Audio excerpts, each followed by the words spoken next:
Ladies and gentlemen, welcome to another episode of the Anime Gourmands, brought to you by a couple gourmands, Kevin and Claudia.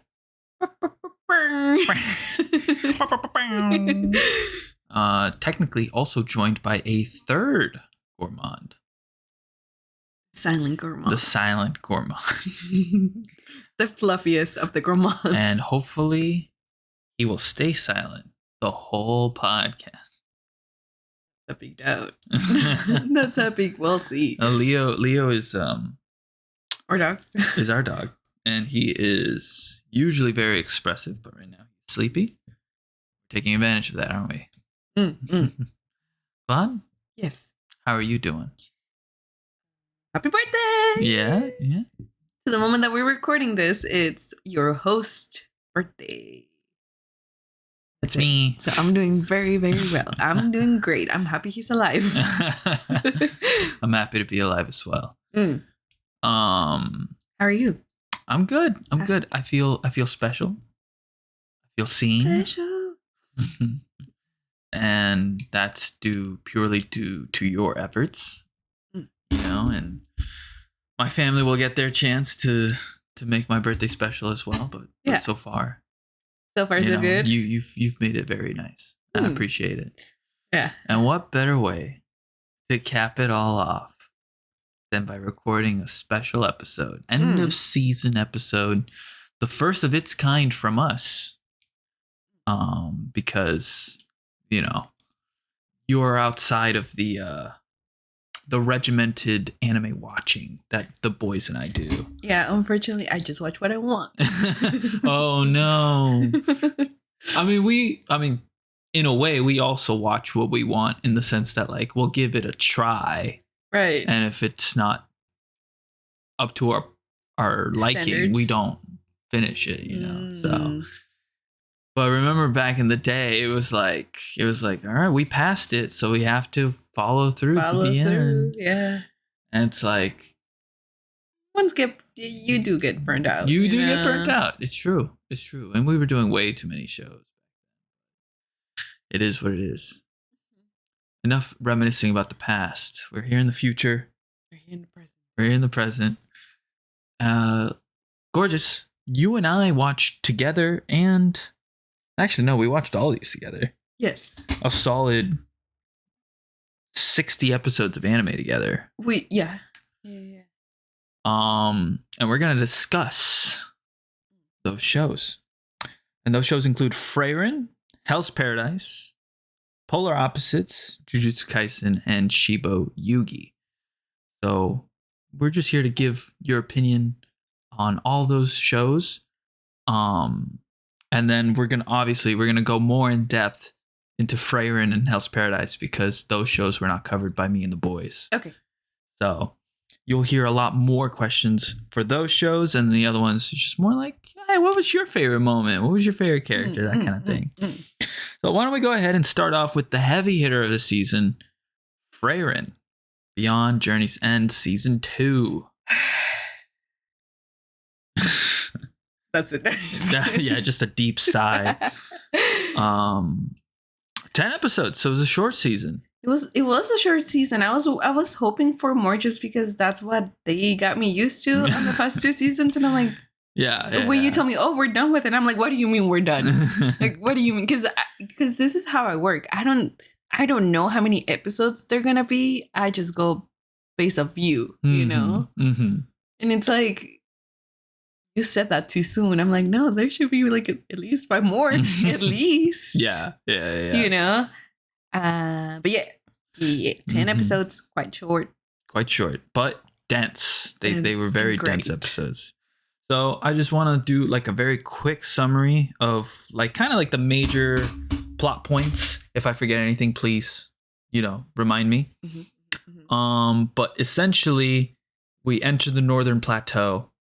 It is difficult from the get-go, right? Stark and Fern feel like they're being tested, and Frieren's like, yeah, it's like this over here. You got to get used to it.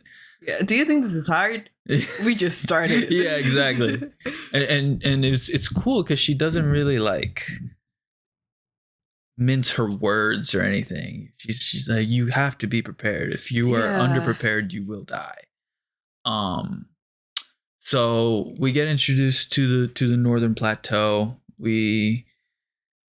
I'm doing broad brushstrokes, so I'm going to be brushing over a lot. They are able to get to a town. We have like a nice little date adventure there. Yes. There is a bunch of demons. We run into oh gosh, I need to have Mal open. I just realized. But we run into a couple of other first class mages that we've already met. From the first class mage test.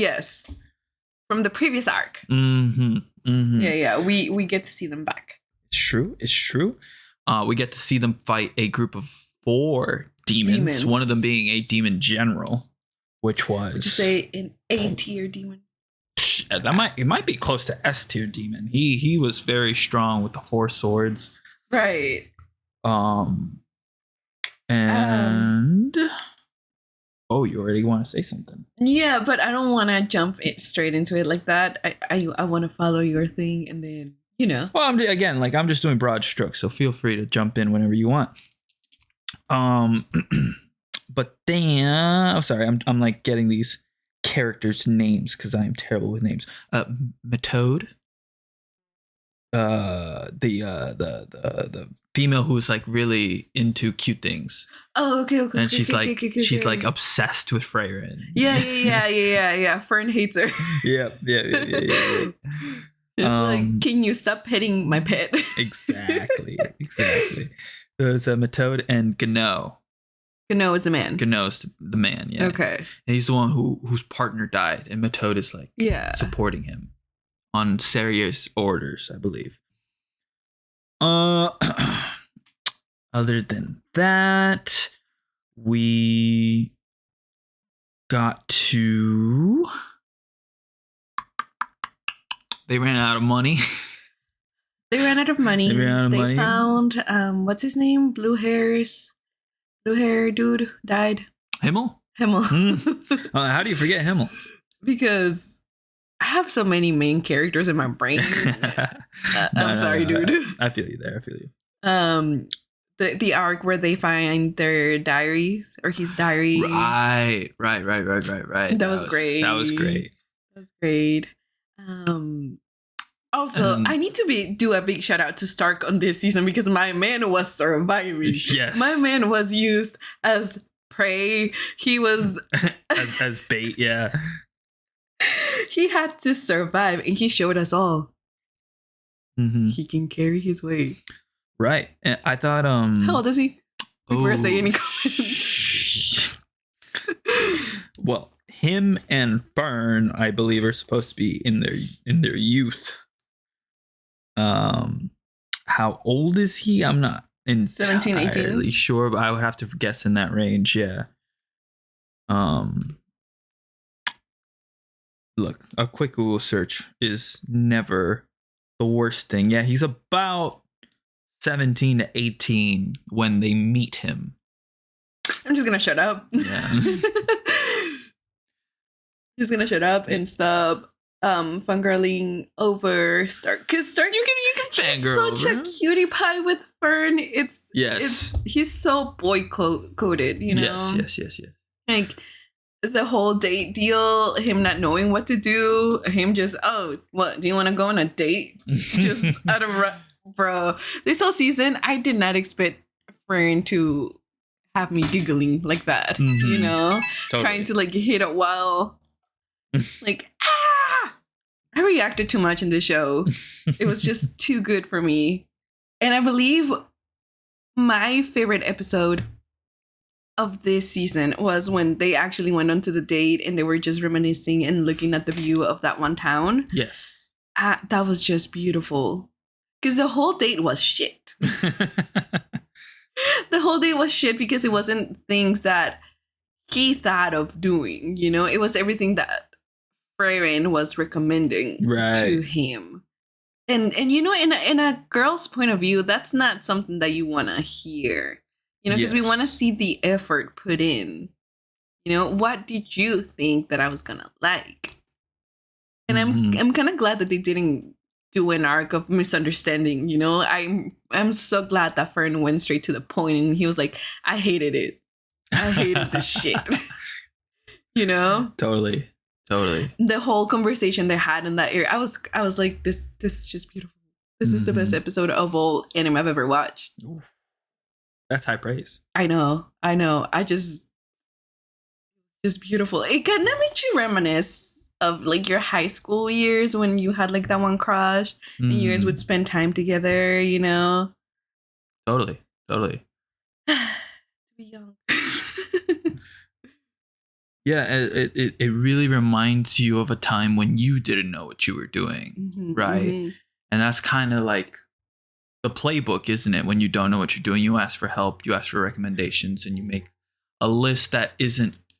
It's thoughtful in the sense that you wanted to maximize their enjoyment through the vetted opinions of others, right? And I think we all kind of learned that, like, you gotta, you know, put in the time and the research to make it special yourself too, you know. And I think that was the lesson here for Stark. Yeah, I think one of my favorite lines there was from Frieren. Close enough, yeah. She was like, "You both are mad," just because both of them ran for advice to her, and I was like, you know what? True. I don't think you are the romantic type, right? Just because I don't want to curse as much in this episode, just because Himmel threw so many hints that he liked her, and she didn't get one until he was dead. You know what I'm saying? Yeah. Like she's barely realizing. So he wasn't just being nice. I love that arc of like the comparison of the romance that Stark and Fern are living versus Frieren and Himmel. You know, it's cute. I love the jumping from one scene to the other and not comparing them both, but you know, we also lived through this. Yeah, you know, it's very to borrow a phrase from Star Wars director George Lucas, it rhymes. The events of the past rhymes with the events of the present, right? History sort of repeats itself in a way. Yeah.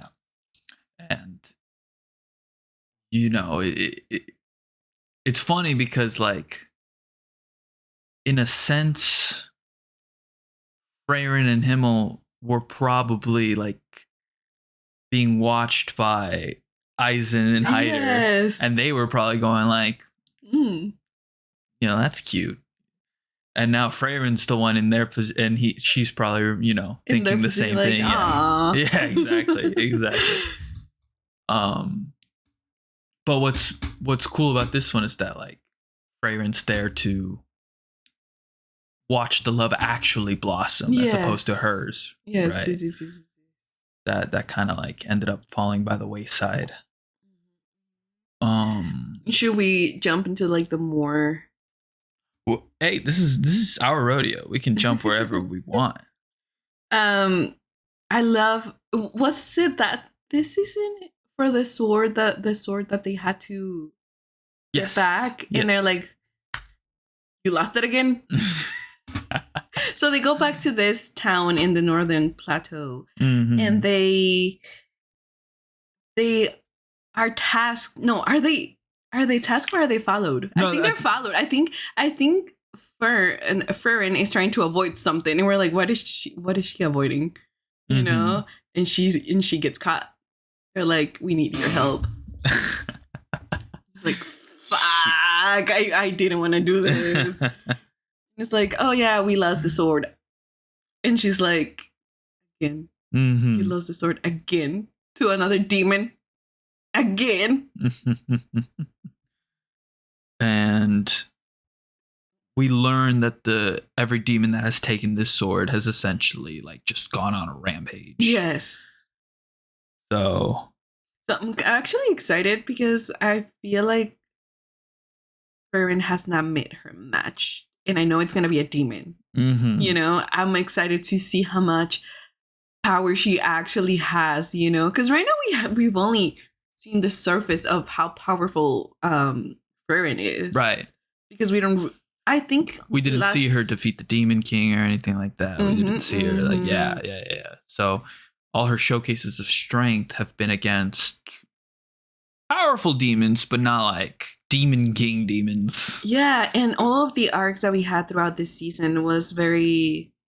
Every time she would perform her magic or whatever, she did it without a sweat. Does that make sense? So I'm totally. Like, okay, so you are not... This is not your... This is not even your best, you know? Right. This is like, magic here, magic there, you know?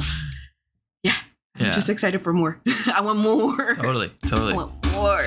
Same thing with Stark, man. That whole arc of the... Where they went back to that other town. With I forget their names. Can you pull up the list of the names? The other town with who? The other mages? Yes. Okay. So when they're fighting the 4 demons, right? Yes. The demon with the 4 arms. Mm-hmm. Yeah. So wait. I'm jumping back and forth because they have said so many good things in this season that just marked me, you know? No, I totally agree. For example, Fern and Stark, they, as soon as they get into the plateau, they're like, is this even worth it? Like, can we even help this town or whatever? And then Frieren teaches them a lesson of like, this is their home. This is their home. Mm-hmm. You know, so we need to help as much. Right. And ever since then, they're like, let's help this person. Let's help this other person. Let's do, you know. Say less. We're in. Well, yeah, they got to witness like firsthand. Yes. Right. All the families that live there. Yes. And not to jump too far, but in the last episode, we see the bridge being built, right? Yes. And the dwarf having started a village near the bridge site, showing that like not only do people like already live on the northern plateau, so some people are moving in there. Yes. Right, to you know, start a new thing, right? And he says, what, like, it's changed in 30 years. Right. And I was like, oh, sir, don't make me cry. I've been holding my tears the whole season. Yeah. But going back to that arc of the demon with the 4 swords, fuck, Stark. I told you, what was the one thing we were watching it and I was like, this show has the magic of making you think that everyone is an underdog. But at the same time, in my brain, I go, they're not underdogs. I just think that Stark is the weakest. But boy, does he prove me wrong. My man can take hits. Yes. My man can defend himself and others. And I just, you know what? I think best character is Stark for me this season. Stark shined. He shined a lot this season. I think even from like episode 1, because if you remember, episode 1 is where they find the magic nullifying crystals. Oh yeah. And they find the poison toad. Yes. And he's like, Frieren, do I fight or do we run? It's like, and she's like, I'll leave. No. If you remember, Frieren's like, I'll leave it up to you. You know, like no, because they fell into the hole. Yes, they fell into the hole. But they didn't have any magic. That's why. Right. Okay, got it. He ran. Yeah, he ran. And I was like, oh, he can just carry 2 bodies. Well, like that makes sense. He's strong as hell. Dude. But it shows like how much he is putting forth his care for his party over like personal pride, right? Because someone like Verbal, for example, the silver-haired mage who, If you remember from the tests. They call him old because he's in his 30s or something. Is he in his 30s? I thought he was very young, actually. No, I'm pretty sure the joke was that they called him old. Maybe. All I remember is that he... I think he gets seasick very easily. Yes. Yes. And now I have to look. Verbal Frieren age. Oh, yeah. He's in his early 30s. See? Yeah, good catch. See, it's catch. Yeah, that's a detail I forgot. And yeah, if he was put in that situation, if you were to switch him and Stark, I would put money down that he fights. Yeah. You know what I mean? Let me show off my muscles. And so it's really showcasing Stark's care for the party, right? That's what I took away from that. Any other events, details you want to talk about this? Oh, no, we're still talking about the demon sword. Yes. Demon sword guy with the forearms. Yeah, Stark was awesome in that fight. But not only Stark, I feel like that whole arc was everyone showing off how powerful they are. And it's like, you guys really want me to think that you guys are the underdogs. And then you do shit like this. Yeah. You know? I just don't want them to... I don't want to put them in a pedestal and the next season someone dies. Like every other anime I've ever watched has done to me. As soon as you like someone. Yeah. We're too traumatized from Jujutsu, to be fair. But the one thing that I love about the arc is Frieren washing her hands and being like, I'm not going to do shit. You got this, friend. And she's like, huh? I believe you got it, don't you? Yeah. like if you don't got it, I got it. But, you know. And that was off the heels of her barely reacting to an attack. Yeah. Or wait, did she even react, or did Frieren block it for her? I think Frieren actually blocked an attack for her. And she was like, I didn't even see that one coming. Yeah. But Frieren was like, you weren't even paying attention. Makes sense, you know? Right. But I think if I was Frieren in that situation, I thought I too would have doubted myself. Well, yeah. Like, that came out of nowhere and I didn't catch it. Yeah. You know? Yeah. But I genuinely do think she was like distracted or like looking for something else. I don't remember much about the fight with the other lady, but I know that she also went berserk. Well, if you remember, there was a demon that had the mist, that like the mana mist. That's why Fern couldn't sense the attack, because they were in the fog. Okay, right? Okay. And then there was the girl that Matode was fighting, and that was awesome too, because Matode isn't even winning. But Fern, after the dude dies, Fern is able to like one-shot her from a distance. And as she's dying, I think she says something like, where the fuck did she shoot from? And then we see Fern like way, not just above, but she basically went straight up from her fight, and then killed, like, I'm assuming, probably a mile or two away. And that just tells us that I feel that Fern is gonna be someone stronger, because this is only her beginning too, right? And with having a teacher like Frieren, yeah. Fern and Frieren, who named them? Who the fuck named them so similarly? It's my dyslexic ass cannot. But, yeah, no. Purple hair, silver hair. Yeah, with a teacher like Frieren, just imagine how much powerful she can get. And it goes also with the thing that Frieren is constantly saying throughout the series. She didn't say it as many times in this season, I don't think, but she's always saying like, the age of humans is coming. The age of humans is coming. You know what I mean? The age where elves and dwarves were the pioneers and the keepers of the most powerful magic are gone. Yeah. I mean, of the non-demons, I should say, because demons have always been very powerful with magic. I just feel like if you give magic to humans, it's very fast, because we don't live that long, right? In comparison to Right. elves. Yeah. The other. I think that is the idea, is that like, because we have shorter not attention spans. Yeah, that too. Shorter lifespans. You're like forced to lock in and learn quickly, right? As opposed to elves who feel like they can take their time. I have 100 more years. Yeah, exactly. You know, what's another 20 years, right?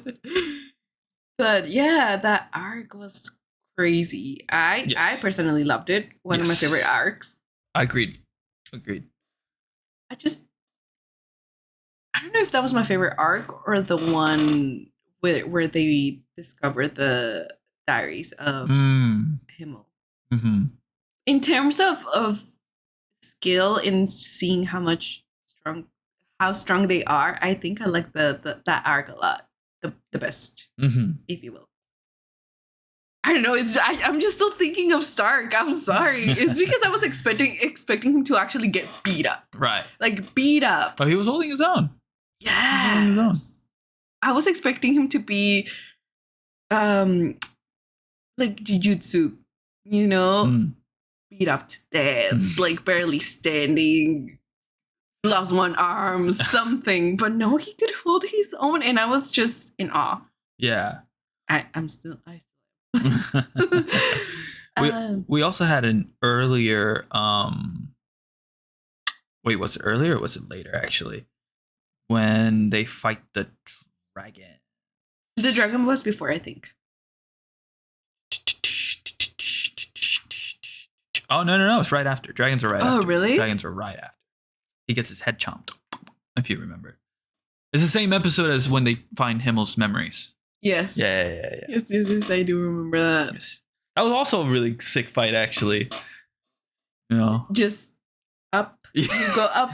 I think that's their move, huh?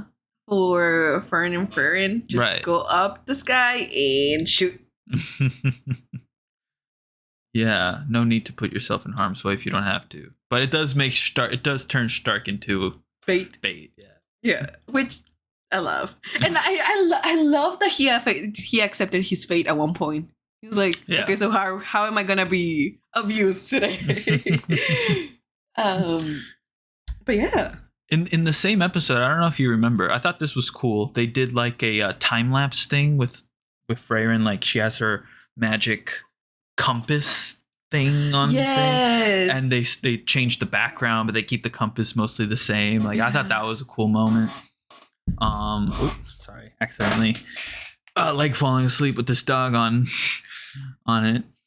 And then obviously the scene where they get Himmel's memories later is awesome. If you that made me tear up a bit. Yes, that made me tear up a bit because it's like, imagine you find my diary of how I see you, right, in our adventures, and I'm dead. How would you feel? How do you think Frieren is feeling? Huge. Like this is her reminiscing memories that she didn't even think about. Mm-hmm. Being like, oh, so this is how you saw that. Mm-hmm.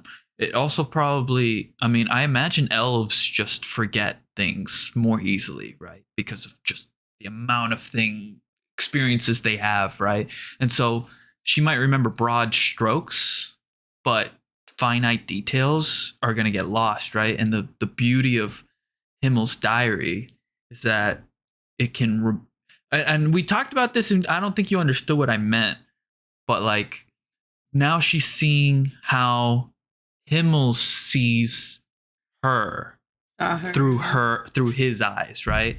And so I think when I said that the first time I don't articulate it very well, and you were like, well, she was there.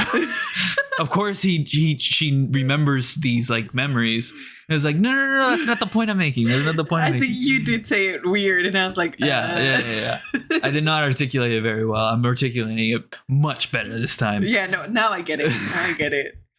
I think with that arc, I don't know if it was before or after. It's when Frieren is questioning why does Frieren always request payment. And I think that ties to the notebook because that's something that he asked for a family that they had help before. If I'm not mistaken, that is right before the dragons. That's the payment for the dragon fight. The notebook, it makes you. Oh Oh gosh, I'm watching the episode now. What did they call them? Grimoires? Grimoires, yeah.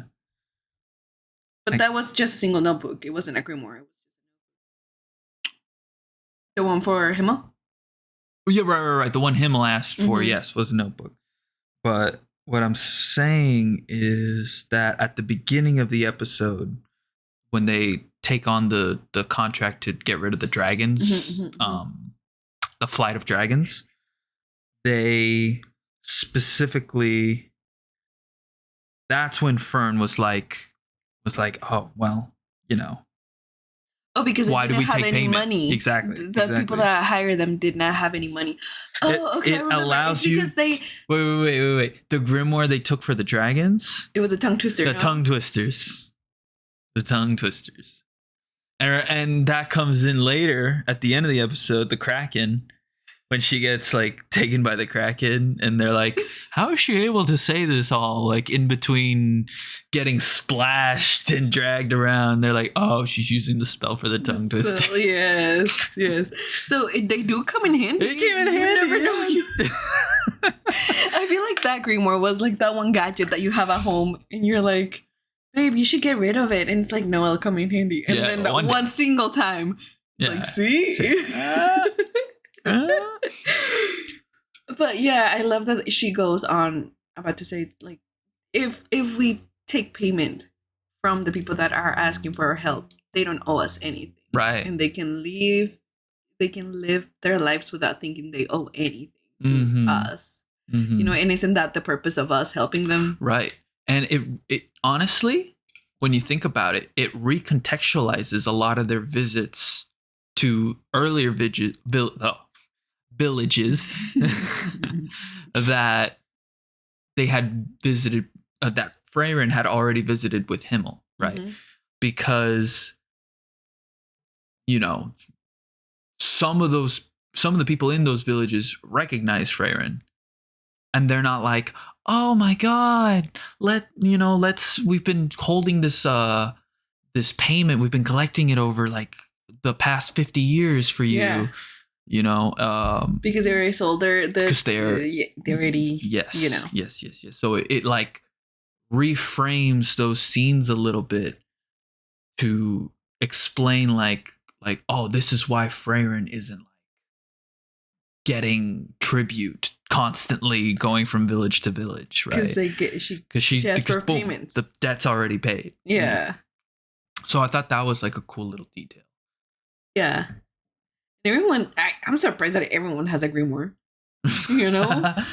Well, I think the useless ones because no one wants them, so they're just kind of like the villages will just like keep them on their shelf next to their cooking recipes, right? That's kind of like the whole going idea. Back to cooking recipes. Oh, the one that Fern and Stark were excited about was the grimoire for the perfect pancakes.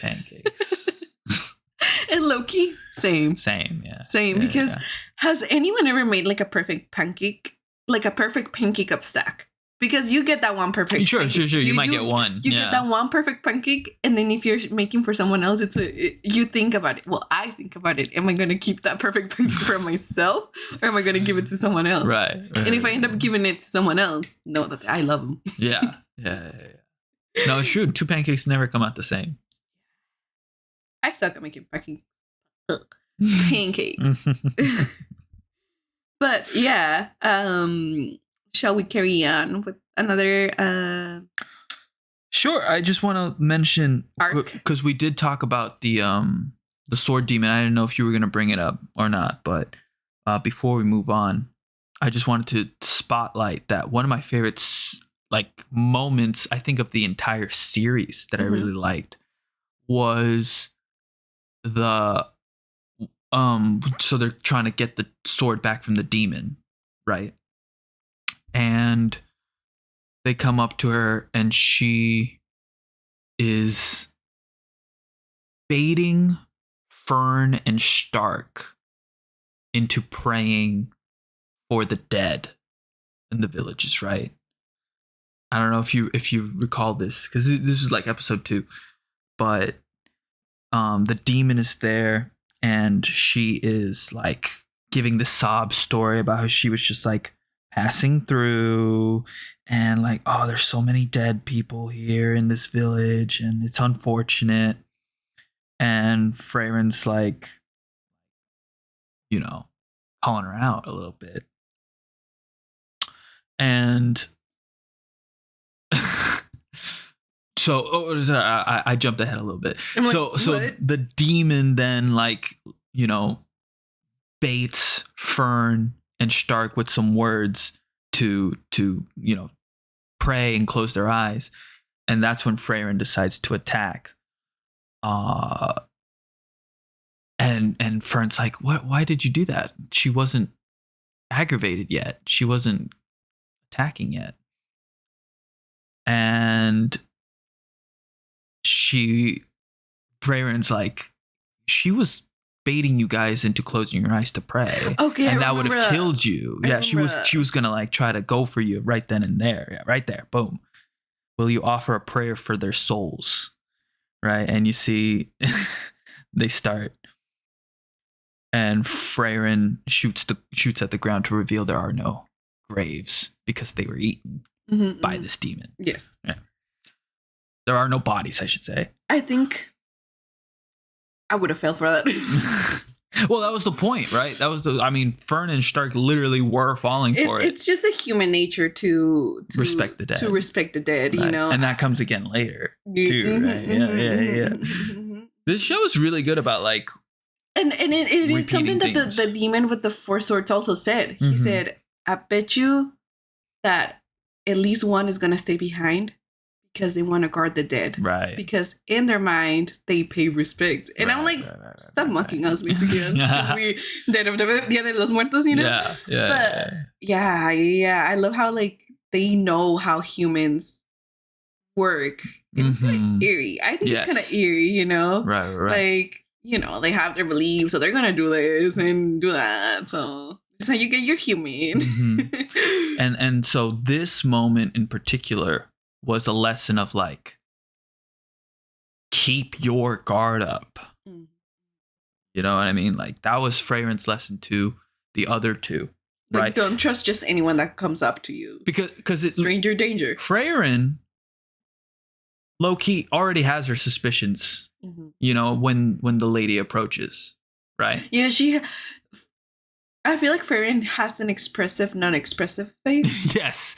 Yes, exactly. But when you see, like, there's no soul in those eyes, I feel like you know that, oh, she knows something's up. Yeah. You know? Yeah. Exactly.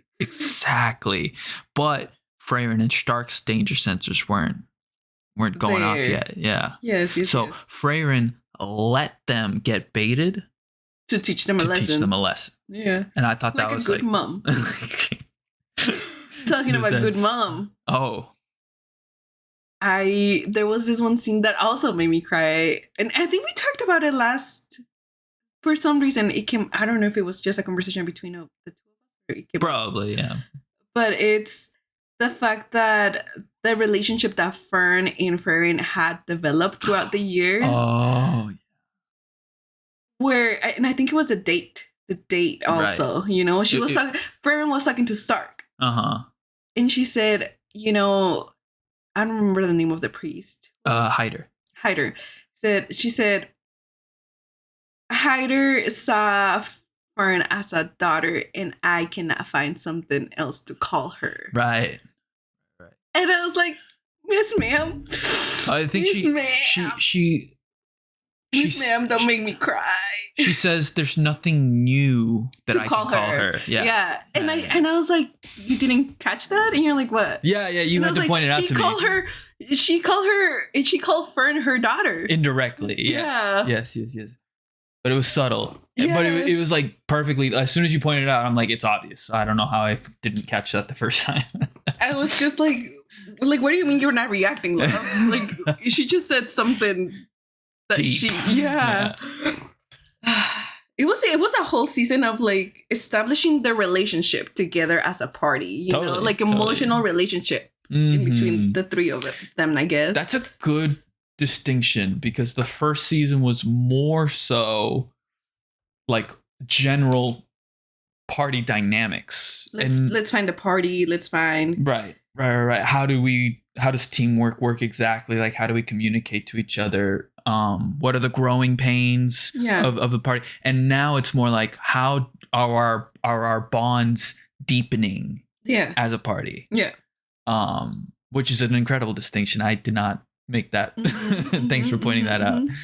Because the first season, what is it? Is it meeting the characters, right? Totally. Knowing the characters. And then it's like, okay, what you thought the main characters were going to be, they're dying. They're going to die.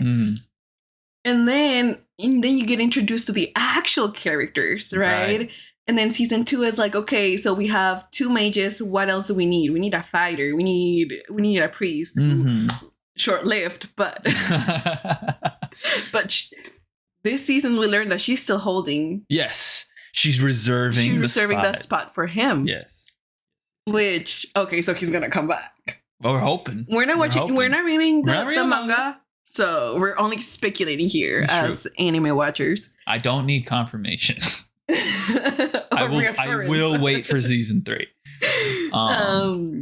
Yeah, and then season 3 is where we get to see the whole party, and it's like, okay, how do you feel about this person, and what is it, past your actual job? Season 2. You mean. Totally. Last thing, very last thing, before we move on to Hell's Paradise. That was only on Frieren. I know. Frieren, we watched the whole thing dub. We did. And I haven't posted the episode yet. This episode will come out before the other episode. But I did mention that the Frieren dub was superior. Yes. And you have the reasoning why. The tone of Frieren tone is more mature than what it is in Japanese. Yes, and I agree. I also agree. I feel like Japanese is very childlike, very very your main character. Totally. Yeah. And there's nothing wrong with the Japanese voice actress. Exactly. She does a great job. Yes. Right. But for dub in English, it's such a monotone type of voice that I love it, because then she gets some emotion and you can hear the difference, right? Like immediately. Right. I loved her voice. I love her voice actress. I don't know. You know what? I looked her up the other day and I was surprised that she was in another anime. That I recognized. I was like, oh shit. I watched the dub for that one too. I did not put 2 and 2 together. Well, that's how you tell that they're a great voice actors. Mm-hmm. It's true. She was also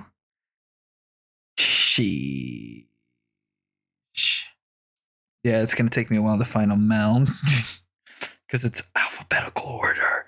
But yeah, no, she's great. She does a great job with Frieren. Yeah, I'm not gonna find it. I don't remember what anime off the top of my head. But she is in something else where I went like, oh shit, that's her. Elena Lise from Mushoku Tensei. She also has kind of a, well, that one she has more like a MILF voice than But you can tell with Frieren, her voice is mature. That's what it is. Yes. The voice is mature, and I think it suits her so well just because she's not a child. I mean, she is technically a child in Elf's years. Frieren? A teenager. No. Do you think she's not full adult? She's probably a young adult. In Elf years. But I feel like the maturity on her voice is just great. I don't think I could do the what is it? Subs. I don't think I can. Yeah. It's a hard one to switch to. There was a time when we ran out of, because the dub is 2 weeks behind, and we ran out of dub episodes. We were like, let's give the sub a try. And we were like, nope. Nah, it doesn't hit the same. Yeah, nope. It doesn't hit the same. It's one of the few dubs that what's the worst dub I've ever watched? Oof. What is it? So originally, we were gonna also review Oshinoko. So I was like, okay, so I'm gonna work. Hopefully, my company never listens to this. I'm gonna work. I'm gonna watch the show. I'm gonna binge watch it. The first 2 episodes were in English dub. It was alright. I think the sub is superior. Yeah, 100%. Yeah. But then on the 3rd episode, they're like, "Oh, this is not dub in English again." But I still had to keep working, and I needed to type, so I cannot be like watching the sub and then Right. So there was one. There was one dub available, and it said Spanish, and I'm like, "Great, Spanish dub is the best." Nope. If there's like any Spaniard descent listeners here, I don't give a shit. No. Your dub sucks ass. Spanish from Spain and dub. I was like, ugh. That might be a cultural thing, to be fair, but also, like, I don't blame you. Hermanito, ¿qué estás haciendo? Oh, gosh. I was like, that's why you're calling agua. Oh, jeez. And for those who don't speak Spanish, I hope you enjoy my your Spaniard impression. My Spaniard impression is not the best. So if anyone speaks Spanish, let me know. Let me know if I can do a Spanish accent. There you go. But I hated it. I could not. Yeah. I was the moment that episode was done and I was done with my job. I was like, finally, I can go switch on sub, because Spanish from Spain was not it. I'm sorry. And also, they say some words that we in Spanish use differently. Yeah, makes it sound. Yeah. I know what you mean. Great season though. I haven't finished it, but so far so good. Well, it's a work in progress. So far so good. Let's move on to Hell's Kanezba's girl. You know who you are. You know who you are. You already made that claim on the hot takes. All right. I'm gonna say it. Hell's Paradise. Now, this was an interesting one. Surprisingly enough, no one that I care for died. So we're good. We're good so far. I'm trying to think, that anyone from the main cast die? I guess not. No. A lot of villains died, which I was happy for. Mm-hmm. But because, are they Mappa? No, they're not Mappa. Yes, right? Oh, they are Mappa. A Mappa anime. But because fucking Mappa tends to kill everyone. Well, they're adapting works, right? To be fair, but they work with a lot of people that tend to kill their characters. Yes. So, I think this was a breezy one. This one was a breezy one. If you want to watch this season, go ahead. There's nothing for me to warn you about. It does get very gory. Sure. But your characters are going to survive. You're good. You have the green light on this one. Because for the whole season, man, me not knowing what was going to go ahead, I was like, this person's going to die. This is where they die. This is the episode. Oh, we thought that the big-chested one. Oh my gosh. Died. She has a name. What is it? And don't look it up. I'm looking it up right now. That's more of an indictment on my memory and not on my person, okay? Yuzuriha. Oh. Wait, are we talking about the same one? Purple hair. Yeah. We thought she had died. And she shows up last episode like, I was just taking a break. I just needed to recuperate, you know? Man, when she died, I was like, no. Like, there's no why?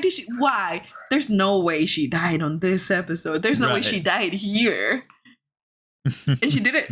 It's true. And she didn't. Characters, great. We get introduced to new characters. They're right.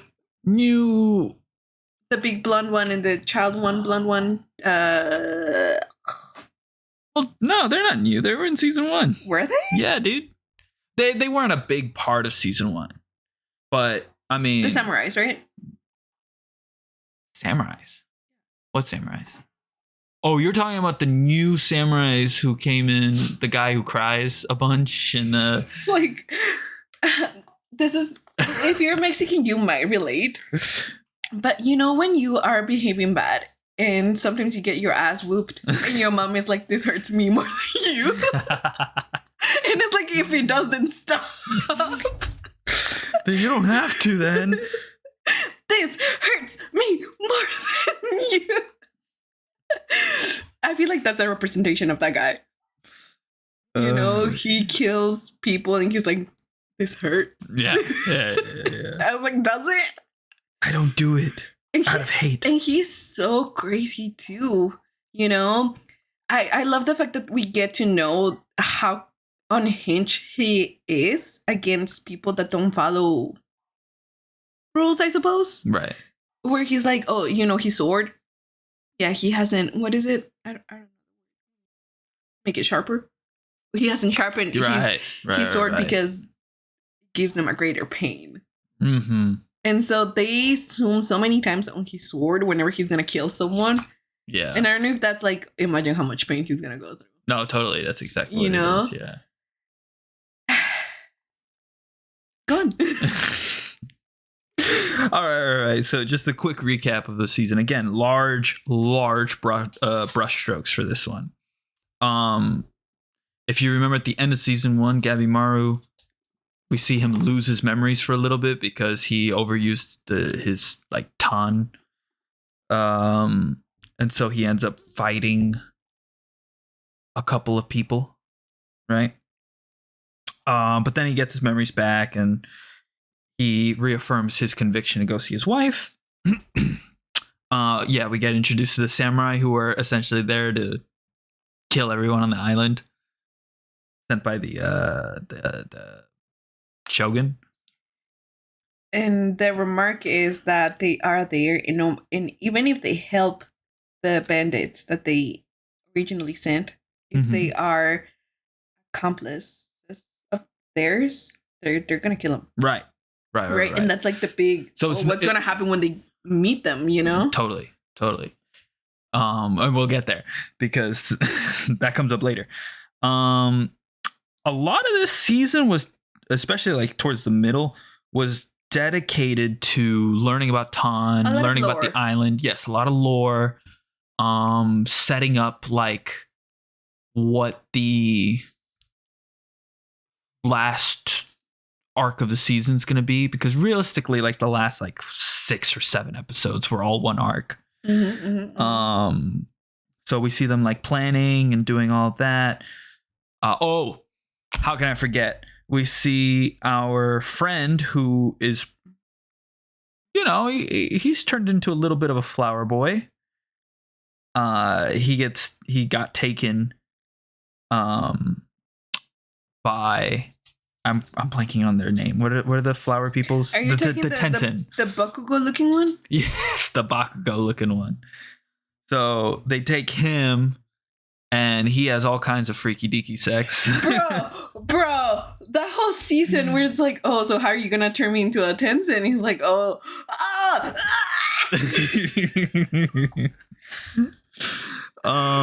he's like, I'm not afraid of anything, and I was like, bro, you should be afraid. This is the one time it would be okay if you said you were a little afraid.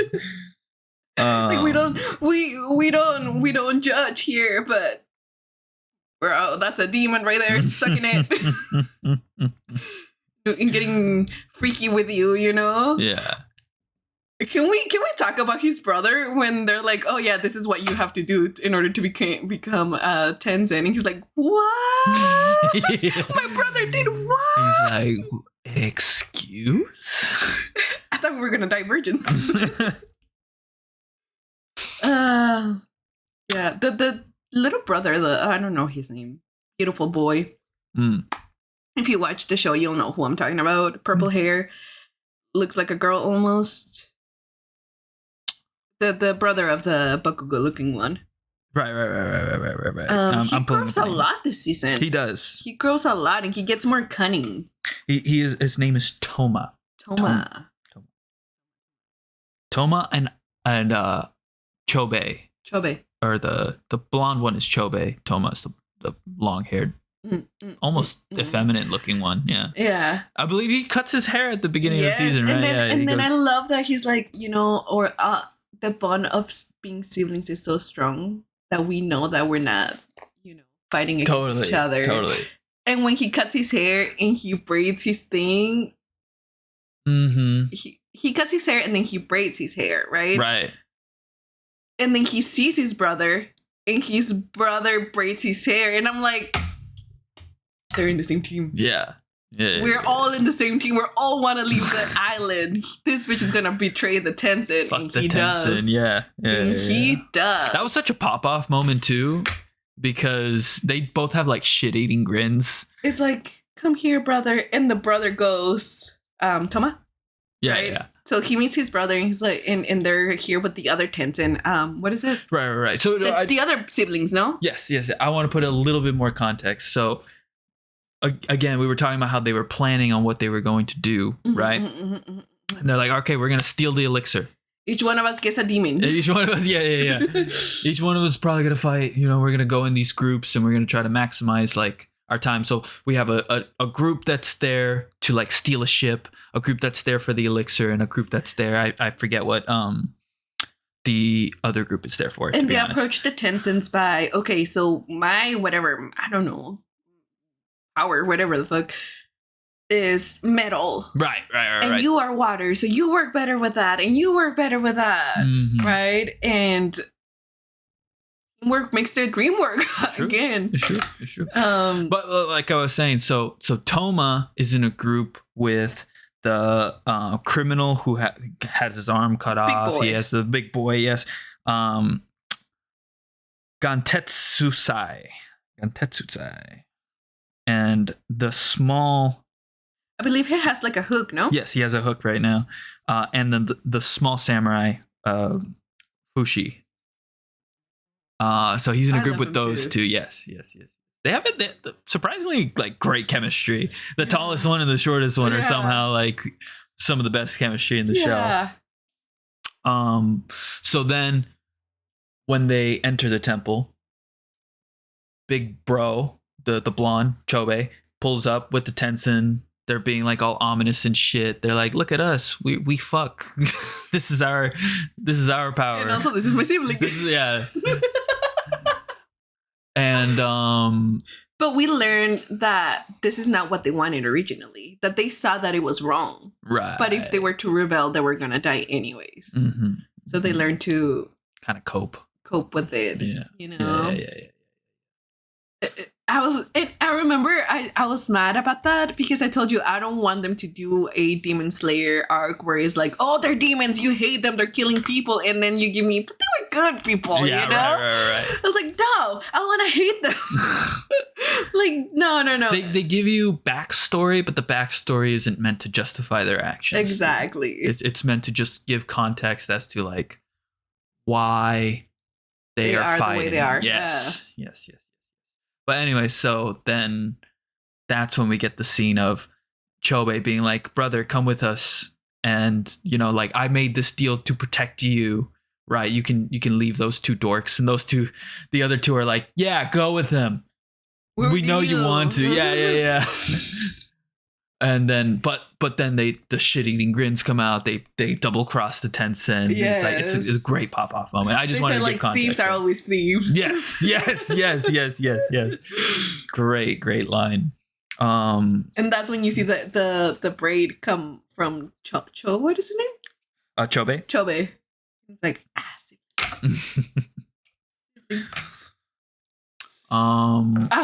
A tough cookie, I must say, for the big boy. What was his name? The one with the hook. Yeah, he has a Gantetsu. I think is Gantetsusai. According to Mao. I love him because he realized that shit. I cannot see. I want to call him man. I'm gonna call him man because I don't remember. Tao. They're Tao. Yeah. He's like, I cannot see that they're Tao, so I don't know where they're coming from. I think it's Tan, actually, if I'm not mistaken. Yeah, I think it's Tan. Is it Tan or Tao? I can't remember. I think it's Tao. Can't remember now. Hell's Paradise. Tao. Oh, okay. Tan is the elixir of life. That's what it was. Yeah. I'm just kidding. I got my sorry, I got my words that are one letter off from each other confused a little bit. My bad. So Hook Guy, he cannot see Tao, right? And that's very important to fight the Tenzin, right? Because they are radiating that. And in order to block a move, you need to see where the Tao is at, right? So he says, I cannot see it. Got it. No. But if you remember, he is able to see it for a second because he got blinded. He struggled. And that's when he's like, yeah, I have the solution for this. Motherfucker, couldn't you just put a fucking blind over your eyes? Why did you just like... Probably, but... But needless to say, his skills got sharper once he got rid of his eyes. Yes. Well, he got rid of one eye, and then the other eye was just like... Bloody. Exactly. Yeah. And I love how he did teamwork with the short one. The short one, he used it as a see, this is why I need words. This is why I need the words. He used the short one as a weapon because his Tao could not kill the other Tenzin, yeah. Right? The only one that could was someone who had the opposite Tao as this girl. Right. Which was the tiny blonde one. Right. So he kind of used them as a weapon to like, you got this, bro. Because if I try to kill her, she'll block me. Right. Or she'll just regenerate all the damage I did back. Exactly. Yeah. And at one point they morph into one, both Tenzin. Yes. And that was creepy. Yeah, that was a lot. But we're not gonna spoil it too much if you haven't seen. No, we're spoiling it. Oh. Yeah, fuck it. End of season. Come on. You had a season to watch. No. The title of this episode is gonna say, or if not the title, the description is gonna say, hey, spoilers are heavy. Spoilers are heavy here. Yeah. If you haven't watched, don't expect us to be kind. And one of the first fights we actually watch is what's Gabimaru? And boy, oh boy, he got destroyed. You're talking about when they entered the Tenzin Temple. The Tenzin Temple. Right. He got so destroyed that he had to resource to his plan B. Right. Because you do get a flashback of like, okay, what happens if this doesn't go what happens if we're not as powerful as we think we are? Right. And they're like, the flowers. Yes. Yes. So the first episodes when they get to the temple is him fighting. Obviously, he's not powerful because he's just human. Mm-hmm. He simply just, when we cut to other episodes, many fights in between from the other characters, and then we cut back to Gabimaru where he's like, I have a flower under my belt. Right. He stabs himself with a flower. Because what? I lost track of what was the purpose of the flowers? He fought Chobei earlier in the season when he... Was that why he lost his memory? I can't remember if maybe that fight is why he lost his memories or not. But, and he sees that Chobei is like way stronger than when they first got on the island. He's like, how the fuck that happened? Because if you remember, Chobei is also like infected with the flower, right? That's why he's like, that's why the Tenzin even want him in the first place. Because they're like, oh, we can. And so Gabimaru's like, okay. And he asks Mei in like a flashback scene, I think. He asks Mei like, okay, so like, what are the chances of like purposely like making yourself more like a Tenzin? And Mei's like, that probably worked for Chobei because he was super desperate. He was on the brink of death. It's like basically the only way to give yourself a shot at surviving this kind of procedure. But if you just do it now, or even if you do it on the brink of death, you might still just turn into a mindless flower. Depending on like if your Tao gets overtaken, you know. Right. I mean? And so we see Chobe is like the example of like it going well. And we see all the mindless, the hundreds of mindless shit. Yeah, exactly. We see a bunch of mindless zombies throughout the course of the 2 seasons, right? That's what happens when you get infected and your Tao's not able to overcome it. Right. So yeah, Gabimaru had to make a calculated risk. Needless to say, it is taking a toll on him. We don't know if he survives it or not because that's at the end at the end of the season, we see him pass out due to like we assume due to the effects of the flowers. But then he wakes up again and he's on the rooftop he's the first one to see the one Tenzin merge with the flower of life. Right. And turn into the giant monster. Yeah. Right. He's like, what the fuck? Yeah. He's like, I was asleep for 5 fucking minutes. What is happening? I also thought that was like, so you're because with me in my head, I was thinking that I forgot his purple hair Tenzin. Oh, I don't. Rian, the one who fucked Chobe. Rian, yeah. That's the one. I thought he was gonna take over the flower. Right. But the other Tenzin was so desperate to live. Because we have other characters fighting that Tenzin. Right.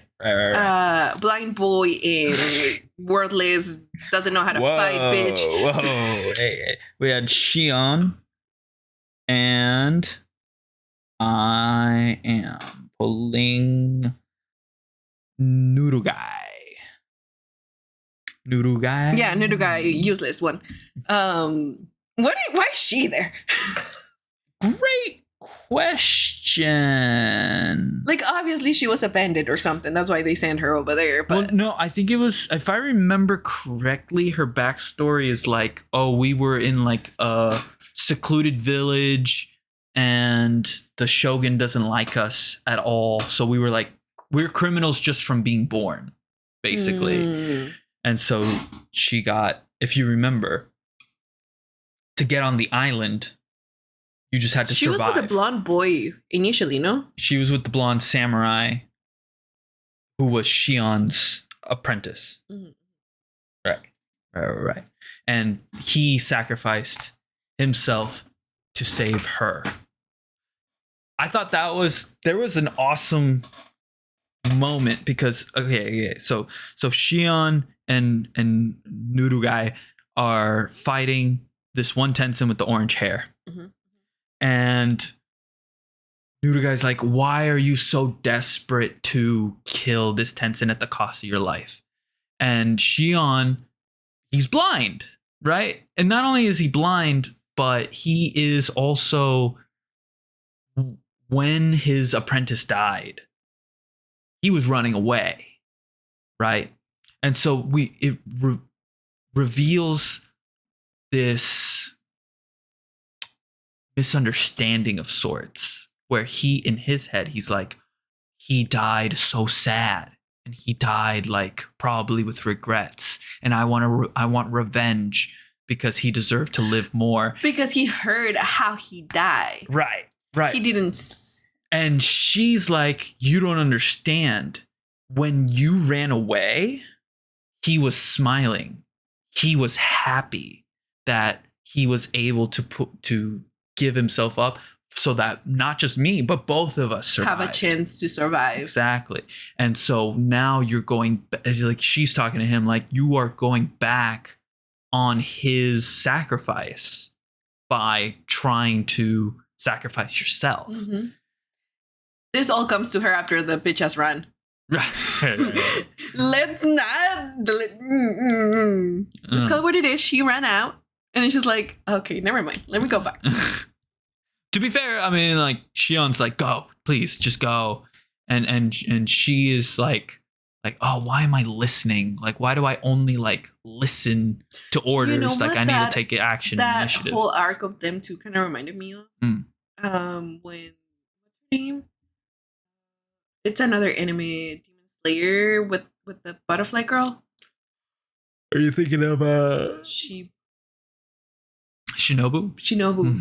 I think the whole setup of the water and everything just kind of took me there, you know. To the movie that's not out yet, and some people might not. Spoiler alert! Fuck! It's been months since I watched it. I am so sorry. I thought everyone had watched it. I apologize. I am so sorry. There's some people who are like, really, Demon Slayer spoilers? Well, I just said the layout. I didn't say anything else. You did. The layout. It's quite. Now I'm stuttering. Now. Yeah. No, don't worry.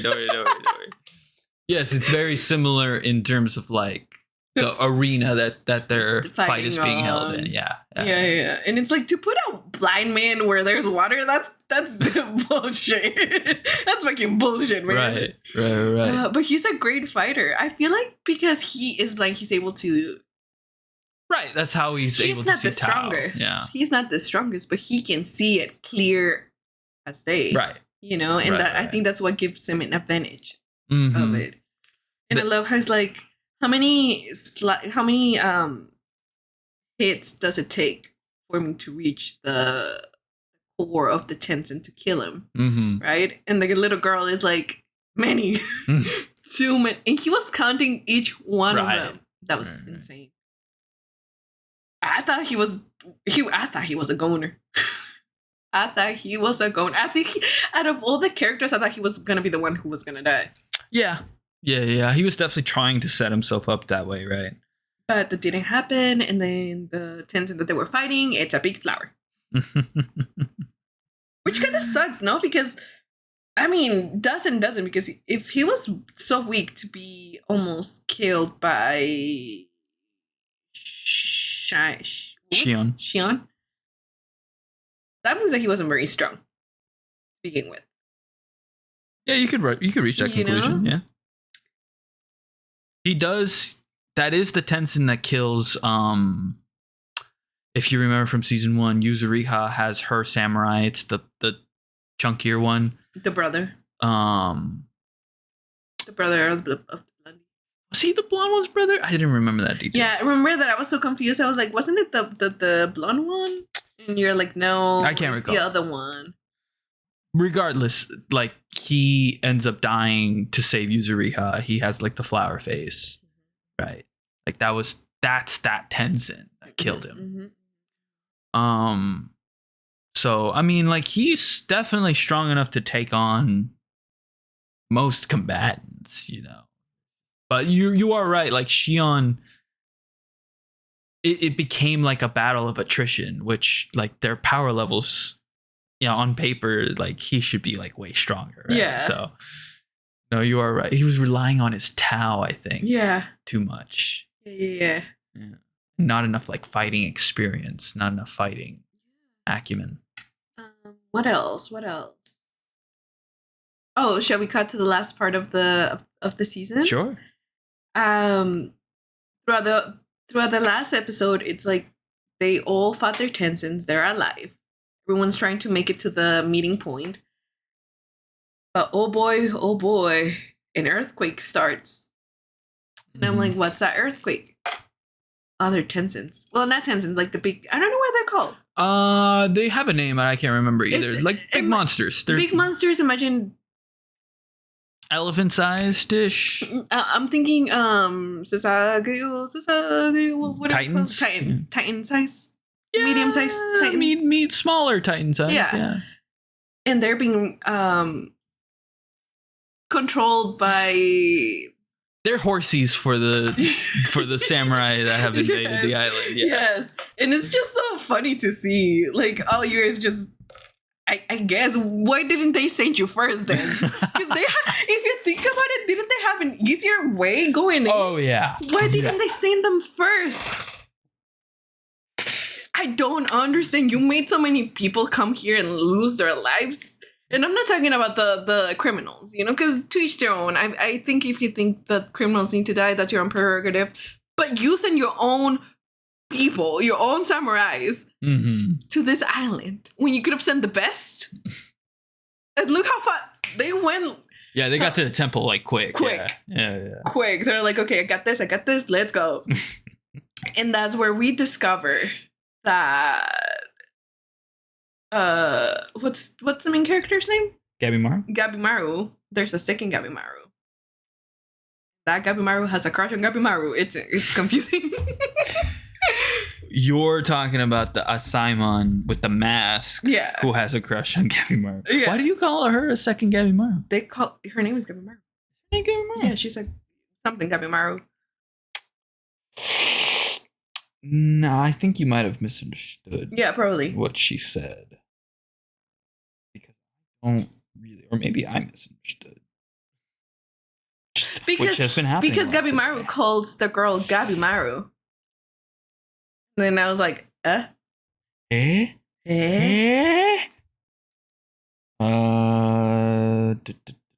on the right season? Oh, I'm on season 1, Hell's Paradise. That's why it's not pulling up. Her name? You're asking about her name? Mm-hmm. Her name is the one with the mask. That's what we're talking about. Motherfucker, I'm telling you. I'm looking for it. I'm stalling. Shija. Name is Shija. Shija. And I don't even think they say it in the season. I'm pretty sure Mal is pulling that from the manga. So Shija has a crush on Gabimaru. Yeah. And I was like, oh my gosh, she's so cool. As soon as I saw her full face, I was like, she's so cool. Yeah, she was. She's so cool. Yeah. And then they hit me with she's a psycho with a crush. Yeah. And I was like, oh. She's interested in married man. Homewrecker. Yeah, so we get to that part where, the samurais and the ninjas are coming in to get rid of the Tensins and the criminals. The criminals. And the samurai. And whoever helped them. Yes. And whoever helped them. Yes. So we see multiple battles kind of like get previewed a little bit. But we don't get to see like battle them right. intensely. And that's like I think they're giving us a preview of what next season is gonna be. Mm-hmm. Right? Something that irked me was that blonde buff bitch. The blonde buff bitch. The sister. You're talking about okay, got it. Yeah. When she finds the other girl, I don't know her name. You're talking about Gabimaru's samurai, right? Yeah, the one who's also like crushing. Why does everyone want some married man? Why can you women? Yeah, she did have a moment. I forgot. Can't you women leave married men alone? You did just remind me. She had like a weird moment. I was like moment earlier. Yeah. I'm just here like he's married. I think I am that person. If I'm around someone who's married and someone comes and starts acting weird, I'm like, by the way, he's married. By the way, he has a girlfriend. Mm-hmm. Like, I am a girl's girl. So I just want to, because I'm pulling it up right now. So the two brothers, they're set up against the guy who's like kind of lazy.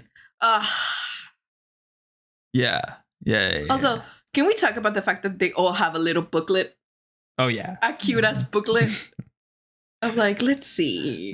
Oh, yes. Criminals. It's like a catalog. Yeah. I'm sure it's just some sort of criminal book with their descriptions and names and stuff so that they can like identify them. Right. So... Okay, so Gabimaru, it's obviously gonna be against the black hair emo looking one. No. Who's he gonna be against? Because Gabimaru, it looks like they're setting it up so that he's first contact against the Tenzin who took over the Flower of Life. Then who's gonna fight the emo? So okay. In order of reveal, we get the two brothers fighting against the like kind of brownish samurai who's a little lazy. He doesn't really want to be there. He's just trying to take it easy, right? We get the blonde sister of the samurai who died in season 1. She is going to fight Sagiri and Mei, seemingly. You see and Yuzuriha. Yes, Yuzuriha's there too. And because we didn't know she made it alive, but she did. Right. And the I already forgot their names. The small blonde one and the tall criminal. Fuchi and I forgot the other one. I really did forget the other one. Gansetsu or something like that. They are the ones who meet up and are going to face off against the head samurai, the black-haired, the emo one who doesn't sharpen his sword. So they're dead. Well, if you remember, the blonde Fuchi is like, he says something about like, here, I'm pulling up the quote right now. He says, Shukun. and Shu starts to look a little nervous, right? First of all, I don't even think his name is Shu. So like he used a kun, so they're friends, right? There's a history there, and we're learning about that right now. So it's those two. Shugen is his full name. So not only is it the kun, but it's also the abbreviation nickname, right? So it looks like that fight is going to be personal. Right? Obviously, if a fight does go down in talks, don't work like civilized humans. Lomboy is gonna be dead. Yeah, probably. And he's gonna be crying while he does it. And I was like, then don't. But then we see Gabimaru, first one to see what's going on with that Tencent. And so essentially is everyone against everyone. Mm-hmm. You know, it's you like in one of the directions. It's like, okay, what do we do? You kill the Tencent and you kill whoever you gotta kill. Right. So they're killing everyone left and right. At some point, I started seeing vegetables. Yeah. And I was like, I thought it was only flowers. But VeggieTales made it in. Yep. That about does it. Do you have a favorite moment from the season? The what's his name? Bakugo looking one. Oh. Chobe and Toma. The whole brotherly moment of like, my brother has grown. Yeah. You know, he no longer relies on my tactics. He fights now. Mm-hmm. I love that acknowledgement for it. Right. I love pretty boys. So I know he's gonna die. I don't know why. I just have a feeling. Sneaking suspicion. I just know that if I have a favorite character, they die. In a mapping anime, it's true. Yes. Okay. Let's go ahead and we're gonna be a lot less in depth since we did full reviews on these. But we have running because I'm hungry. We have Jujutsu Kaisen Shiboyugi and forgetting one. You and I were polar opposites. And you and I are polar opposites. So why don't we start with the polar opposites actually? Great show. I'm gonna be so fast on this because I'm really hungry. Oh. But a great show. All I have to say is I've been off high school romance because it just doesn't feel right to me as a 28-year-old woman. Yeah. It's getting harder to watch. To relate also, you know? Yeah. And I feel like every moment they do, it's like you could have gone. I'm rationalizing as if they were my age, but they're not my age, right? This show does not make me think of that. This show takes it more on the side of like it makes me think of what it was. Now, what high school was. We do need to specify because I think this is a huge factor for us. We watched the dub. Yes. And the dub has a lot of Gen Z lingo. Zoomer lingo, as I like to call it. Yeah. That caught my eye and made it more enjoyable for me. Yes. Because I think it was the first time in anime, like in general, sub or dub, where I went like, I can think of people who talk like this in my life. You know what I mean?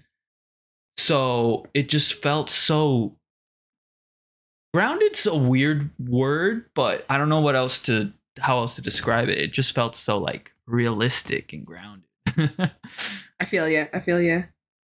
Did you have a favorite couple in Polar Opposites? I like asking that question. Boy, you know I do. What was her name? Azuma and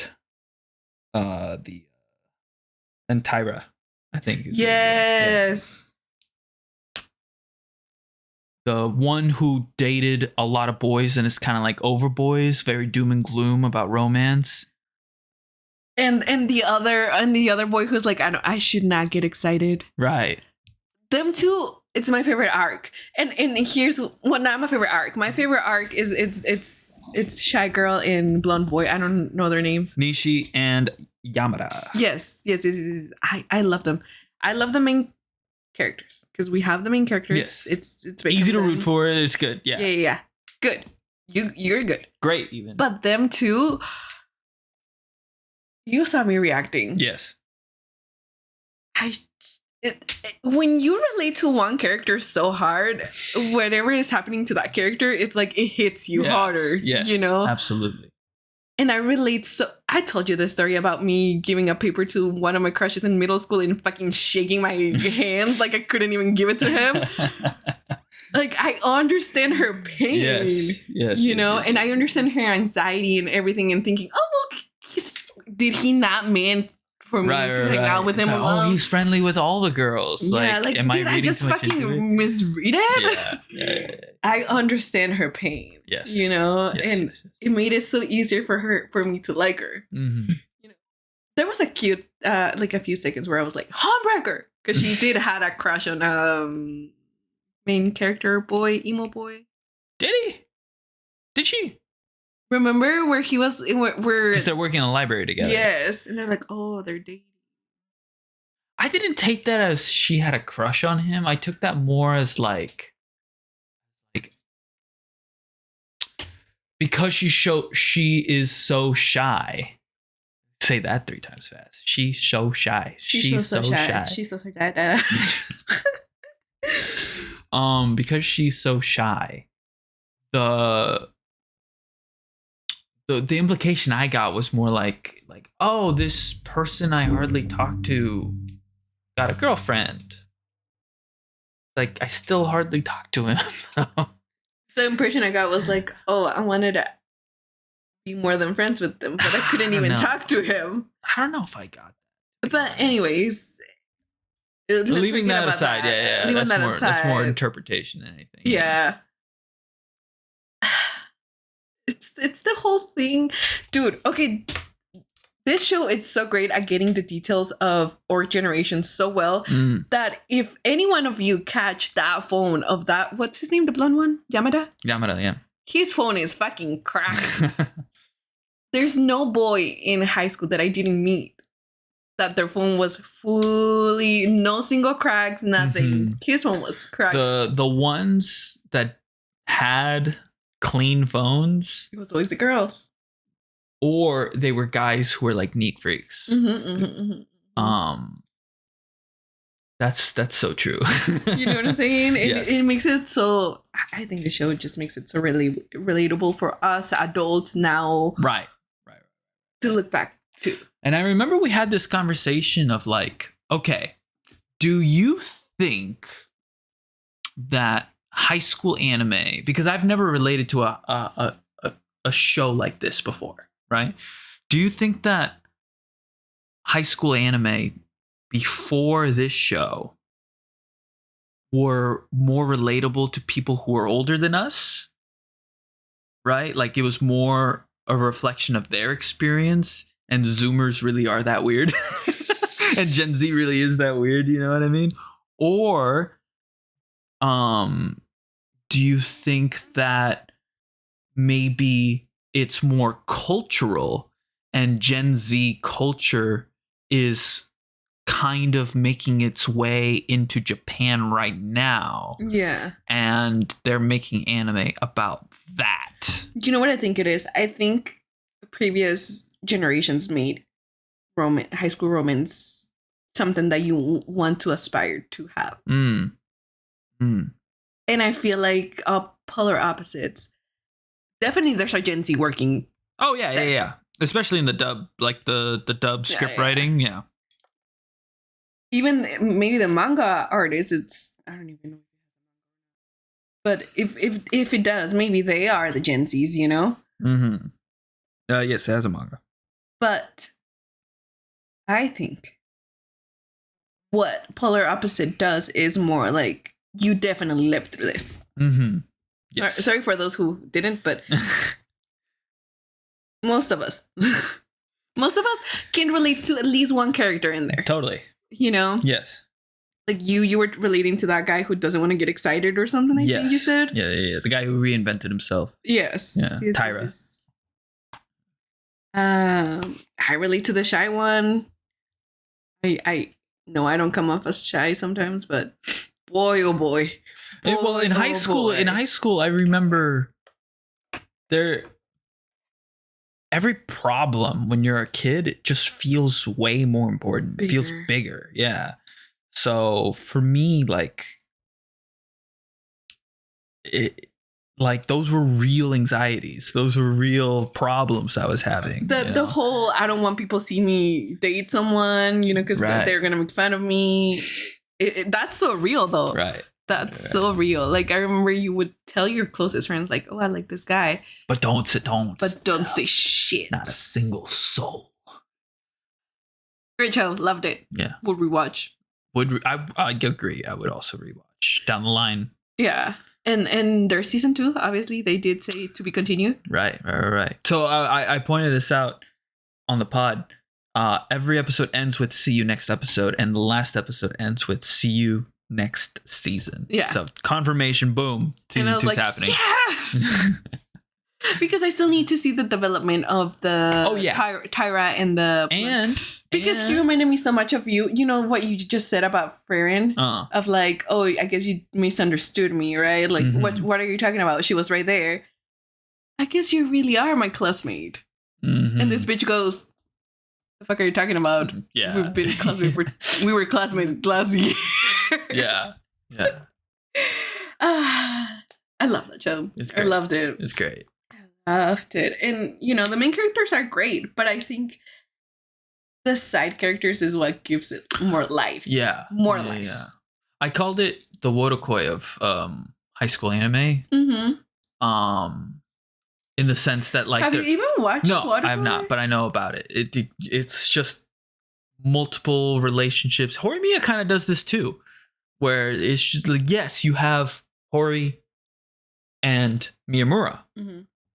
But you also have like these tertiary or secondary and tertiary characters like falling in love and kind of developing relationships around those two characters. That's what's happening here as well. But short and quick. Yes, I'm hungry. Sorry.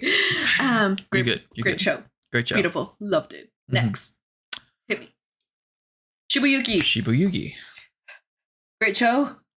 Made my brain. Okay, first episode, I started watching it. I wasn't even gonna watch Shiboyugi, but I started I watched you watch it before going to work, and I was like, that actually looks interesting. Good, right? Yeah. And I remember I asked you, is this like the Squid Games in anime? And you're like, well, sorta, yeah. I remember watching the first episode at work, and mind you, thinking, because at this point, if you're watching this, you've already watched it, hopefully. I was expecting blood, right? On the first episode, because it's like, okay, they're gonna die. Yes. And then the first girl to die, the arrow goes straight through her head. Right. And I'm thinking, oh, because it went so fast, the blood, they're not gonna see us lit. They're not gonna let us see the blood, right? Because it was so fast, so no blood would come out that fast. I'm thinking. So I disregarded that, right? Yeah. So we get to the next arc of that first episode. I think it's the second arc. Wait, I'm sorry. I'm not gonna lie. You confused me. The first arc of the second episode. The second game. Sorry. The second game. There we go. There you go. I'm like, what are you talking about? The second game. Yeah. Is that they're not even games? They're like trials. Is it the one with the keys? Yes, the one with the keys and the saw blades coming from the ceiling. Right. They have to chain themselves to the wall. So Shiboyugi easily gets the keys. Shiboyugi. Her name's Yugi. Shit. Yuki. Yuki. She gets the keys. You mean the Shiboyugi? The Shiboyugi. She gets the keys and she frees herself, right? And she explains, you guys need to relax. You guys need to chill. Yeah. Because otherwise we won't make it on time. You guys are panicking too much and wasting so much time. Right. So. If you remember. So she puts the keys back. Right. And bitches are fighting. Not even fighting, trying to get the keys. And you can see the hands like missing each other almost, you know? Another one grabs it, undoes it. Another one grabs it, undoes it. No. You're missing a key detail there. One of them grabs it and then throws the keys closer to the person that she wanted to save. Right. Which screwed over the other girl. Yes. Instead of it being fair and up to like who gets the keys, she's like, no, I want this person to survive for sure. And the third person is just gonna make it. Yeah. You know, whoever puts a hand in there, it's just gonna, whoever grabs it is gonna win. One of them is gonna die. It's a deal, right? And I love how Yuki is analyzing this, and she goes, well, this games you make friends and you are gonna favor whoever, you know. It's just like one of us is gonna die. This and that. We get to the part of one of them actually dying, and I'm watching empty stomach. I'm at work. It's a slow day. And I see this scene, and I'm already, what's the word? I'm already expecting it to be gory. Right. I kid you not, my stomach, I felt sick to my stomach just by seeing the animation of the arm go like. As the saw is digging into her skin. Yeah. It fucked my stomach. And then it all became good because I saw the white stuff and I was like, oh, okay, they gave me a cushion. Yeah. They gave me a cushion. The stuffing. Yeah. It really drives home the idea that like these girls are seen as like objects, as dolls. Yeah. Right. Yeah. Stuffed animals. Great show. Loved it. I love the many theories that you had throughout the whole show. I love the confusion in us trying to make a storyline. Yeah. Of like what episode was first? What's the order? First? Yeah. What was the order of sequence? This show? And I guess we'll never know. Well, we'll see if there's a season 2 or not. I did look. I'm not gonna lie to you. Did take a peek at the manga. I'm not gonna spoil it, but the only thing. No. I mean more for our audience. Oh. Only thing I will say is that when I took a peek at the manga, the anime is not telling the story in the order of the manga.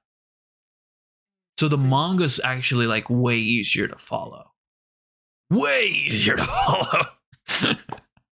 But I only took a look at the first like 3 arcs. But if you think about it, look how good is this game that just fucking it up and not putting it in order. You went crazy. Oh yeah. It blew up. Yeah. It blew up. It added to the artisticness. I don't know how else to say it, but like, because the whole show we were kind of going like, oh, it's very like artsy, you know, like when they go minimal, it's like arty, and then like they use these camera angles, these wide shots, these like overhead angles, and it's like it's also intentionally artistic, which is why. And again, if you're listening to this when I post this episode, you don't know yet that Kate and I had a little bit of a spat because I just could not understand the last episode. You know what I mean? So there was a level of What do you mean you couldn't understand it? Remember the whole thing? We were like, oh, how is this possible? Right? How is it possible for her to have memories of things that haven't happened yet? Gotcha. So we had a whole spat there.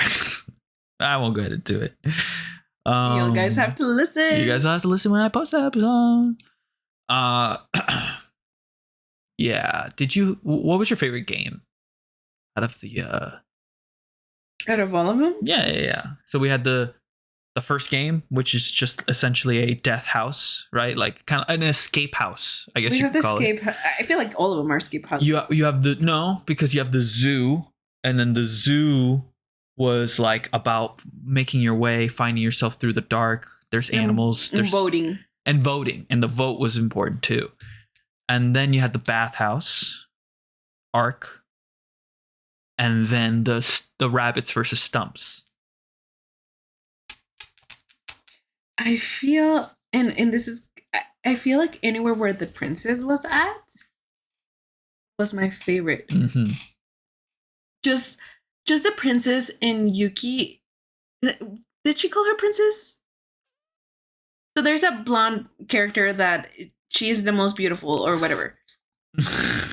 She always says that. I'm the most beautiful. Yeah. But she knows that she's not the best. Well, now she does. After the zoo game, she had her whole arc. You know what? I think it's the bathhouse. Mm-hmm. I think it's the bathhouse. I'm in complete agreement. I think it's the bathhouse just because I feel like that's where I see Yuki be her free in a way of like, this is how I want to battle you, bitch. This is how I wanted it to go down. I wanted to throw hands, you know? Well, because I feel like whatever happened in the zoo, it didn't meet her expectations. And Yuki knew that the princess could give more, you know? See, that's not what I took away from that sequence at all. Oh, no, sorry. I'm confusing it. Princess. I'm talking about the princess. Oh, okay. There you go. Against Yuki. Yes. Yuki. Yes. Okay. Now I'm with you. A complete agreement. And to me, what was awesome about that fight was just how Yuki even gets out, right? Like, she is lucky she beats the princess. And Yuki gets out traumatized. Yes. She's like, I want to live. Right. I just realized I want to live. Right. And that's what gets her to live. Well, she gets like all desperate and stuff, right? Yeah. The whole, I want to live. Hard to watch. Hard for me to watch. I know. Because it does give you like this. Obviously, because she is the main character, you know that she's gonna win, right? But it does make you think of like, is she? Yeah. But yeah, great show. Recommend. If you have a weak stomach, I wouldn't. But I mean, you have the spoilers now, so go watch. There's no blood. And watch with a full stomach, please. I just want to ask you, if I were to tell you the show is rated 7.17 on Mal out of 10, do you think that's below, above, or exactly what you would rate it? Below. Yeah.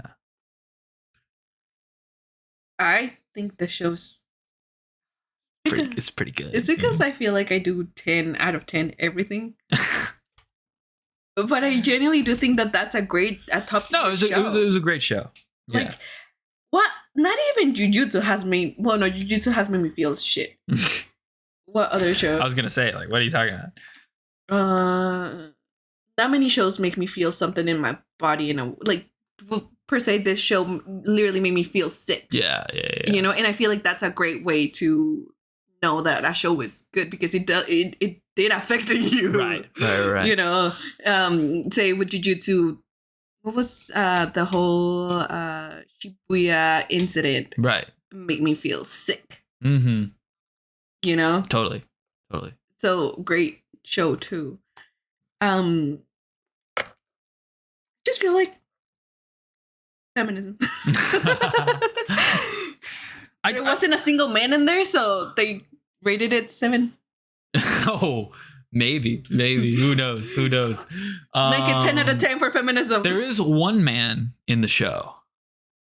We hear his voice. But we only hear his voice. It's Kinko's dad. Yeah.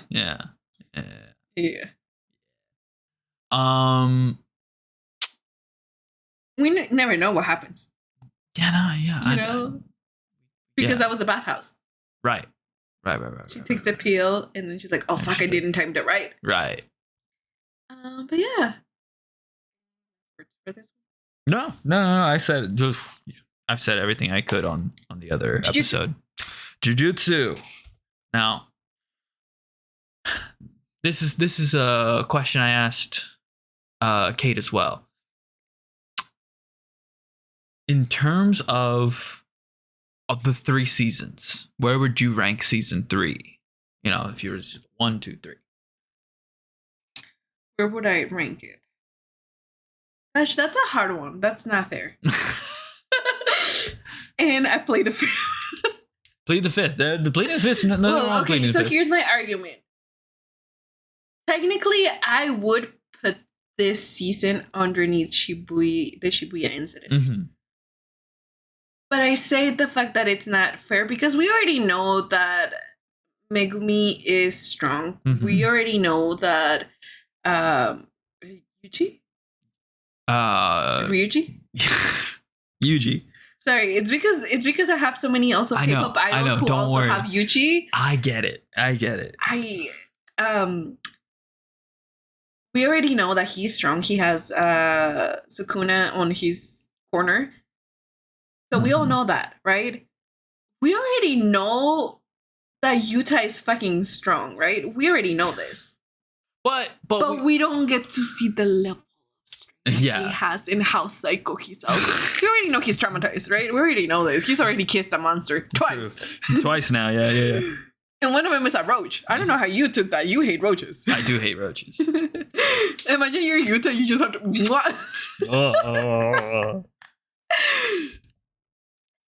I feel like the season was just great. Mm-hmm. I would say a 9 out of 10. Pretty good. But then you add Yuta and it makes it a 10 out of 10. Because it's like, okay, we give you this, we give you that. Mm-hmm. We gave you Maki, gave you Megumi versus Reggie. Oh my god, Maki. It's like they're lifting my underdogs. You know what I'm saying? Yeah. And I'm like, and you know what I say?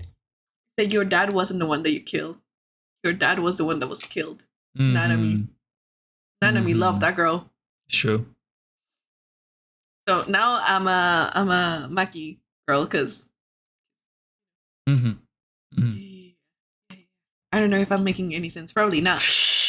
You're making sense to me, love. But because Nanami loved her and trained her to be strong, I see Nanami in her.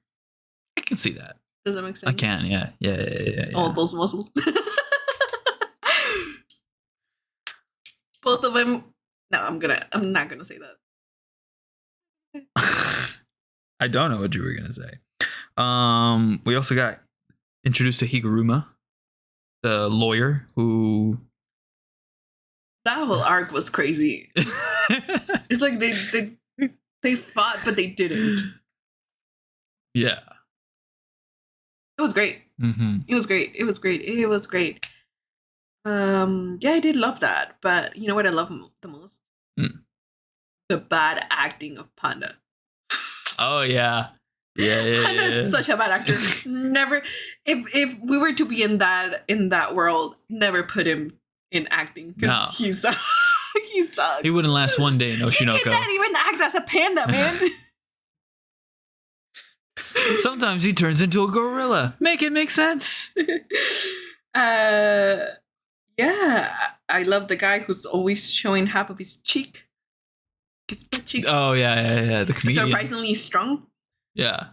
The other guy with the fucking receipts. Reggie. That fight was crazy. He reminds me of everyone when we worked at McDonald's and they're like, okay, it's a coffee and they pay like the 50 cents because they're seniors. Uh-huh. And you, because you're trained, you're like, oh, would you like your receipt? Everyone says no. Everyone says no when they want the receipts, not them. Yes, please. I would like your receipt. The fuck? Yeah. It's like, look. In the just in case, in the off chance that I reawaken as a sorcerer, and my ability is all these receipts. You know what I mean? Maybe I want to pour hot coffee on a bitch. You know. But yeah, I think everything. I think the remarkable moments for me was Maki for sure, right, and Yuta. I feel like they were my highlights, and it's so funny that they put her at the beginning and him at the end. Mm-hmm. You know, we opened and I closed.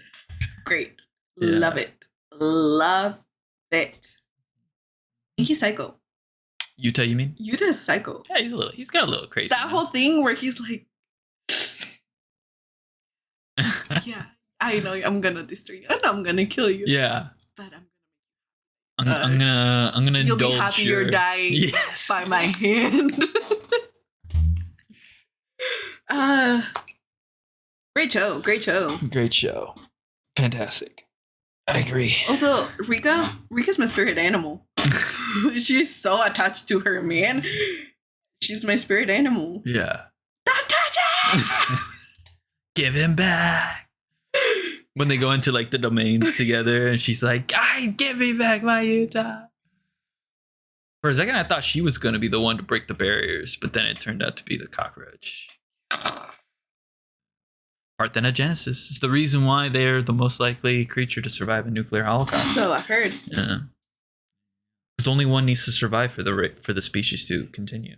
Really? Only one needs to survive. What about reproduction? Parthenogenesis. It's they create essentially like a clone of themselves. To Elon. To Elon. He's gonna fucking grab some genetics from the fucking roaches, and he's gonna end up looking like the guys from what is it? Monsters vs. Aliens. Oh my goodness. The one who turned himself into a roach. Cockroach. Yeah. Evil scientist who's like a cockroach. Regardless, we went off the boat. a little bit. Claudia, I think we did exactly what we set out to do. You were an entertaining guest as always. A long one today. We did a pretty good job going in depth on the shows we need to go in depth on. And your insight is appreciated as always. That made sense. You made plenty of sense, love. But yeah. Any final remarks? Any final things you want to say before I start closing off the show? Subscribe, like. Oh yeah, that's my job. I didn't mean that. Oh. No. All right, cool. Ladies and gentlemen, you heard the lady. If you're listening to this podcast, it is helped greatly by follows, ratings, likes, if that platform has it. Anything that to help move, the show in the right direction would be greatly appreciated. And if you want to be a gourmand, we have a couple of ways to do so. You can leave a comment down below. We'll respond. You can write an email, animegourmands@gmail.com. If you want us to read your email on the episode, please say so. And you can also follow us on the Blue Sky at Anime Gourmands, and same thing on Instagram at Anime Gourmands. I know, I don't post a lot. I have a plan. We just haven't implemented it yet. So be ready. I feel like that plan is gonna. No. Not at all. Not at all. You got your own thing going. I do. But I also don't post on Instagram anymore. But anyways, ladies and gentlemen, thank you for joining a couple gourmands. Expect us back eventually. I'll be back next week.